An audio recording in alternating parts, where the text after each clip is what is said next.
చాలా రోజుల నుంచి ఎలక్ట్రికల్, సివిల్, మెకానికల్ వాళ్ళు ట్రాన్స్కో, జెన్కో, డిస్కమ్స్ నోటిఫికేషన్ వీటి గురించి ఎలక్ట్రికల్ జాబ్స్లో ఏడబ్ల్యూ ఎస్పెషల్లీ ఏడబ్ల్యూ జాబ్స్ కోసం వెయిట్ చేస్తూ ఉన్నారు. అలాగే ఆ మధ్యలో last 1 week back 10 days back కూడా ఒక ఫేక్ నోటిఫికేషన్ ఎంత వైరల్ అయిందంటే అంత వైరల్ అయింది. దాని మీద అందరు వీడియోస్ కూడా చేశారు. తర్వాత న్యూస్ పేపర్లో కూడా వచ్చింది ఇది ఫేక్, మీరు నమ్మద్దు అని. కానీ ఇవాళ అయితే ఒరిజినల్గా న్యూస్ పేపర్లో నోటిఫికేషన్ వచ్చింది. దాంతోపాటు ఏపీఎస్పీడీసీఎల్ వెబ్సైట్లో సంబంధించిన సిలబస్ కాపీ కూడా పెట్టారు. సో ఈ వీడియోలో నేను మీకు అప్లికేషన్ డీటెయిల్స్ గురించి మాట్లాడట్లేదు, ఆల్రెడీ చాలా వీడియోస్ వచ్చేసి ఉంటాయి. ఇక్కడ నేనేం మాట్లాడుతున్నా అంటే సిలబస్ ఏంటి, ఈ సిలబస్లో ఎక్కడ ఎలా ఫోకస్ చేసుకోవాలి, ఈ సిలబస్కి సంబంధించి మనకి సోర్సెస్ ఏమైనా ఉన్నాయా, సో ఎలా చదువుకుంటే బాగుంటుంది, దీని గురించి డిస్కస్ చేద్దాం మనము. ఇక్కడ అసిస్టెంట్ ఎగ్జిక్యూటివ్ ఇంజనీర్ ఎలక్ట్రికల్ 56 పోస్టులు, సివిల్ 3, టెలికామ్ 1. ఇందులో అండి AP central power distribution corporation, next eastern power distribution company, electrical 128, civil 4, అలాగే టెలికామ్ 3. నెక్స్ట్ వచ్చినప్పటికీ ఇక్కడ చూడండి సదరన్ పవర్ డిస్ట్రిబ్యూషన్ కార్పొరేషన్, ఇందులో ఎలక్ట్రికల్ 125, సివిల్ వచ్చినప్పటికి 6, నెక్స్ట్ టెలికామ్ వచ్చినప్పటికి 4. సో ఇలా డిఫరెంట్ వేకెన్సీస్ వస్తున్నాయి మనకి. మళ్ళీ ఇలాగే ట్రాన్స్మిషన్ కార్పొరేషన్ ట్రాన్స్కో వచ్చినప్పటికి ఎలక్ట్రికల్ 167, సివిల్ 23, టెలికామ్ 10. సో ఇలా డిఫరెంట్ ఇక్కడ చూడండి మళ్ళీ civil Andhra Pradesh power generation corporation, electrical, mechanical, electronics 80, civil వచ్చినప్పటికి 20. అంటే ఓవరాల్గా మనకి సివిల్ ఇంజనీర్స్కి వచ్చేటప్పటికి 50 పోస్టులు ఉన్నాయి. మిగిలిన వాళ్ళందరికీ ఒకసారి చూద్దాం. ఎలక్ట్రికల్ ఎక్కువ పోస్టులు ఉన్నాయి ఇక్కడ మనకి,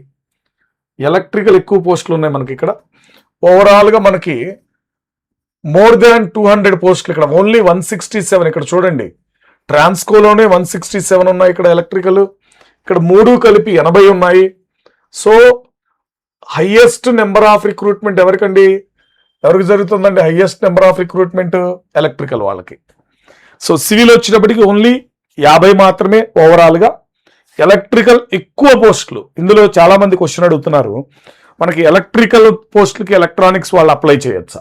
చూద్దాం మనం అసలు ఏమి ఇచ్చారు నోటిఫికేషన్లో ఏమి ఇచ్చారు. ఇది చూడండి ఎక్కడి నుంచి తీసుకున్నాం, సోర్స్ కూడా చెప్తున్నాం మనము. APSPDCL southern power distribution corporation, ఇక్కడ క్లియర్గా రాశారు ఏడబ్ల్యూఎస్ రిక్రూట్మెంట్ 2026. అలాగే ఆన్లైన్ అప్లికేషన్ పోర్టల్ ఎప్పటి నుంచి స్టార్ట్ అవుతుందండి? 30/6/2026 నుంచి స్టార్ట్ అవుతుంది. అంటే 30th స్టార్ట్ అవుతుంది. ఇవాళ అప్లికేషన్ స్టార్ట్ కాలేదు, నోటిఫికేషన్ మాత్రం, రిక్రూట్మెంట్ ఇన్ఫర్మేషన్ మాత్రం ఇచ్చారు. సో దీని మీద మనం క్లిక్ చేస్తే ఫైనల్ వెబ్సైట్ నోటిఫికేషన్ వస్తుంది. చూడండి సదరన్ అంటే మిగిలిన ట్రాన్స్కోకి సంబంధించి, జెన్కోకి సంబంధించి ఇన్ఫర్మేషన్ లేదు. కానీ సో ఇప్పుడు మనకి సదరన్ పవర్ డిస్ట్రిబ్యూషన్ కార్పొరేషన్ వల్ల నోటిఫికేషన్ మన దగ్గర ఉంది. Assistant executive engineer recruitment notification అండి ఇది. Assistant executive engineer electrical, telecom and civil మాట్లాడుతున్నాం మనం ఇందులో. సో ఎన్ని పోస్టులు ఉన్నాయో చూద్దాం ఇప్పుడు. ఫస్ట్ మనం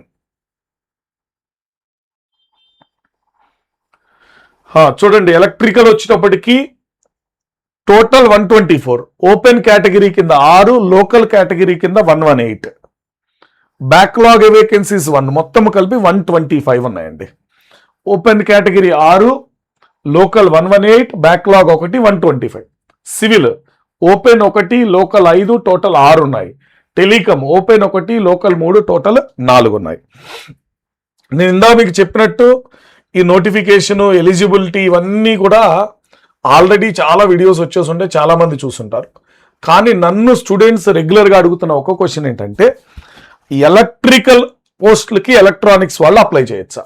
దాని గురించి ఇక్కడ మనం మాట్లాడదామండి. వెరీ క్లియర్గా చూడండి, a degree in electrical engineering, electrical and electronics engineering, అంతేగాని ఈసీఈ కాదు, ఎలక్ట్రికల్ అండ్ కమ్యూనికేషన్ ఇంజనీరింగ్ కాదు, ఎలక్ట్రానిక్స్ అండ్ కమ్యూనికేషన్ ఇంజనీరింగ్ కాదు. ఎలక్ట్రికల్ ఇంజనీరింగ్ అప్లై చేయొచ్చు, electrical and electronics engineering apply చేయొచ్చు. కానీ electronics and communication engineering EC వాళ్ళు apply చేయడానికి లేదు. ఏడబ్ల్ఈ ఎలక్ట్రికల్ పోస్ట్కి ఓన్లీ ఎలక్ట్రికల్ వాళ్ళే ఎలిజిబుల్.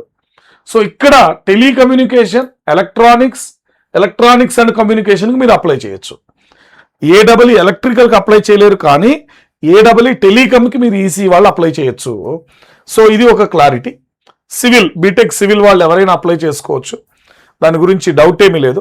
ఇంకా మీకు నోటిఫికేషన్కి సంబంధించి ఏమైనా డౌట్స్ ఉంటే కామెంట్ బాక్స్లో పెట్టండి, లేకపోతే నాకు వాట్సాప్ చేయండి, మనం మాట్లాడదాం దాని గురించి. సో మనం ఇక్కడ మెయిన్ టార్గెట్, వీడియో యొక్క మెయిన్ టార్గెట్ ఏంటంటే సిలబస్ గురించి మాట్లాడటమే మన మెయిన్ టార్గెట్. చూడండి ఇక్కడ assistant executive engineer electrical core 70 marks ఉంటాయి. Electric circuits, electrical machines, power systems, utilization and control system, measurements. అంటే ఇక్కడ analog and digital electronics, power electronics and devices. అంటే మన ఈసీఈ ఎలక్ట్రికల్ కంబైన్డ్ టాపిక్స్ లేదా ఎలక్ట్రానిక్స్కి సంబంధించిన ఈసీఈకి సంబంధించిన టాపిక్స్ ఇందులో ఇంక్లూడ్ చేయకుండా ఎక్స్క్లూజివ్గా చూడండి, ఎక్స్క్లూజివ్గా ఓన్లీ ఎలక్ట్రికల్ రిలేటెడ్ వాటికి ఎక్కువ వెయిటేజ్ ఇచ్చారు.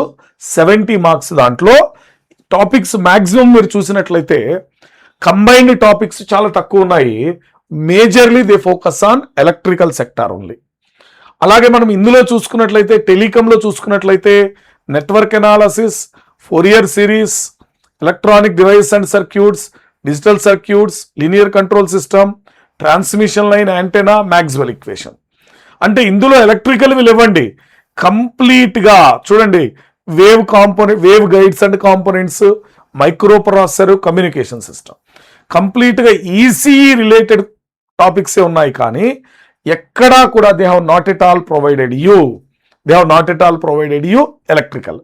అంటే బైఫర్కేట్ చేసేసారు.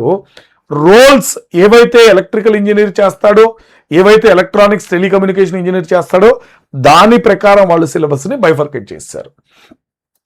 మనం ఇప్పుడు సివిల్ గురించి వచ్చినట్లయితే, అసిస్టెంట్ ఎగ్జిక్యూటివ్ ఇంజనీర్ సివిల్ గురించి వచ్చినట్లయితే చూడండి, strength of material, only strength of material. ఇక్కడ చూడండి సిలబస్లో simple stresses, strains, Hooke's law ఇవన్నీ స్ట్రెంగ్త్ ఆఫ్ మెటీరియల్ కాన్సెప్ట్స్ డీటెయిల్డ్గా ఇచ్చారు. డీటెయిల్డ్గా thick cylinders, thin cylinders, deflection of beams కూడా ఇచ్చాడు, కాలమ్స్, స్ట్రట్స్ కూడా ఇచ్చారు. అంటే కంప్లీట్ మీ బీటెక్లో స్ట్రెంగ్త్ ఆఫ్ మెటీరియల్లో ఏవైతే చెప్తారో అవి మొత్తం ఇంక్లూడ్ చేశారు. RCC regular syllabus. Only soil mechanics అన్నారు. చూడండి ఇక్కడ సాయిల్ మెకానిక్స్ అన్నారు. Shear strength, earth pressure, slope stability. ఫౌండేషన్కి సంబంధించి ఏ ఇన్ఫర్మేషన్ లేదండి. పైల్ ఫౌండేషన్, షాలో ఫౌండేషన్ లేదు. ఎర్త్ ప్రెషర్ దగ్గర ఆపేశారు అంతే. స్లోప్ స్టెబిలిటీ, ఎర్త్ ప్రెషర్ దగ్గర. Pile foundation, shallow foundation topics లేవు. మళ్ళీ స్టీల్ ఇచ్చారు. స్టీల్ అంటే స్ట్రక్చరల్ అనాలిసిస్ కొన్ని topics strength of material add చేశారు, కానీ ఒరిజినల్ స్ట్రక్చరల్ అనాలిసిస్ లేదు. ఏవైతే linked structural analysis strength of materials ఉన్నాయో అవి ఇచ్చారు. ఎక్స్క్లూజివ్ స్ట్రక్చరల్ అనాలిసిస్ టాపిక్స్ ఏమీ లేవు. స్ట్రెంగ్త్ ఆఫ్ మెటీరియల్ ఉంది, ఆర్సీసీ ఉంది, స్టీల్ ఉంది. సాయిల్ అరే ఇక్కడ ఉందండి ఫౌండేషన్ సపరేట్గా ఇచ్చారు మళ్ళీ మనకి. చూద్దాం దాని గురించి కూడా.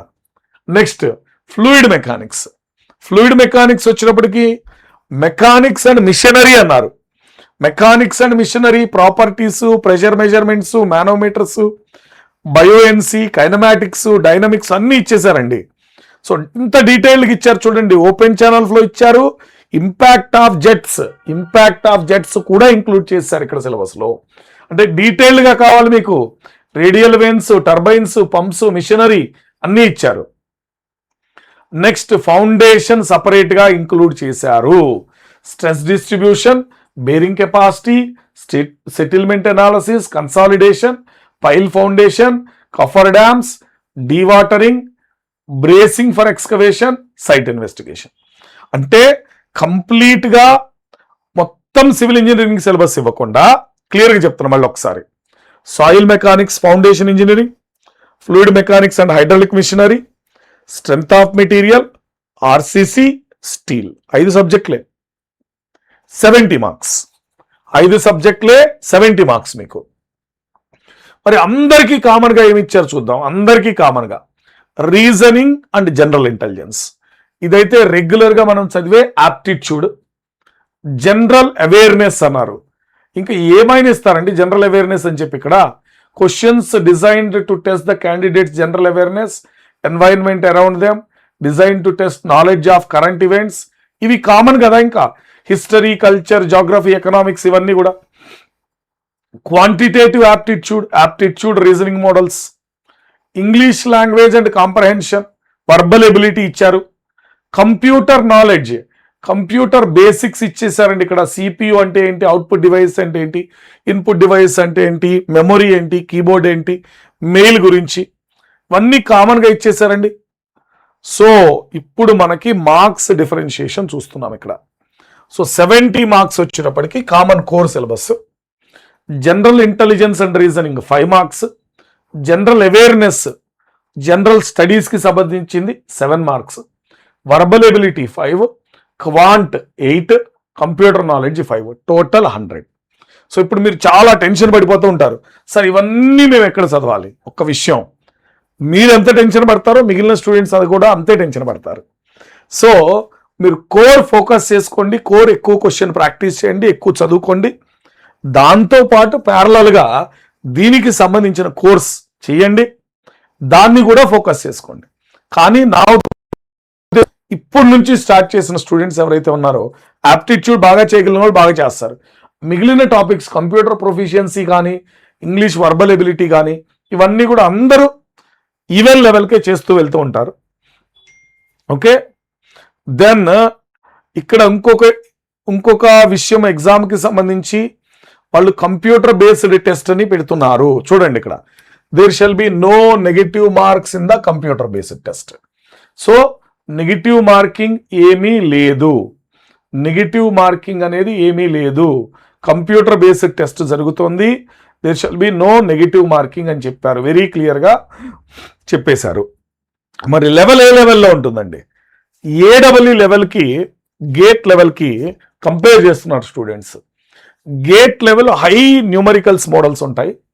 అంత హై న్యూమరికల్ మోడల్స్ ఉండకపోయినా గేట్ 1 మార్క్ మోడల్స్ మీరు ప్రిపేర్ అవ్వచ్చు. కొంచెం conceptual engineering service exam level మోడల్లో మీరు ప్రిపేర్ అవ్వాల్సి ఉంటుంది.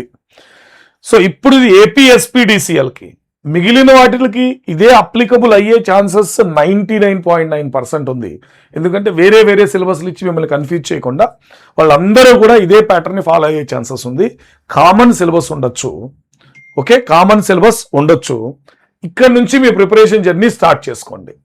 సో మీకు ఏ సపోర్ట్ కావాలన్నా, ఏ హెల్ప్ కావాలన్నా, దీనికి సంబంధించి ఏమైనా డౌట్స్ ఉన్నా యూ కెన్ కాంటాక్ట్ మీ. నా నెంబర్ ఉంది మీ దగ్గర. సో నెంబర్ లేని వాళ్ళకు ఒకసారి నెంబర్ నేను మళ్ళీ రాస్తాను.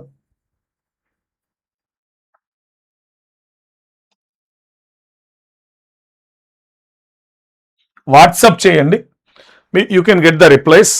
ఓకే, సో వెరీ క్లియర్గా చెప్తున్నాను నేను ఇక్కడ, లెవెల్ మరీ లో లెవెల్ కాదు, మరీ హై లెవెల్ కాదు, మోడరేట్ లెవెల్ ఆఫ్ క్వశ్చన్స్ వస్తాయి. క్వశ్చన్స్కి సంబంధించి conceptual questions, engineering service exam PYQ solve చేసుకుంటే మీకు క్లారిటీ బాగా వస్తుంది, సబ్జెక్ట్ బాగా తెలుస్తుంది.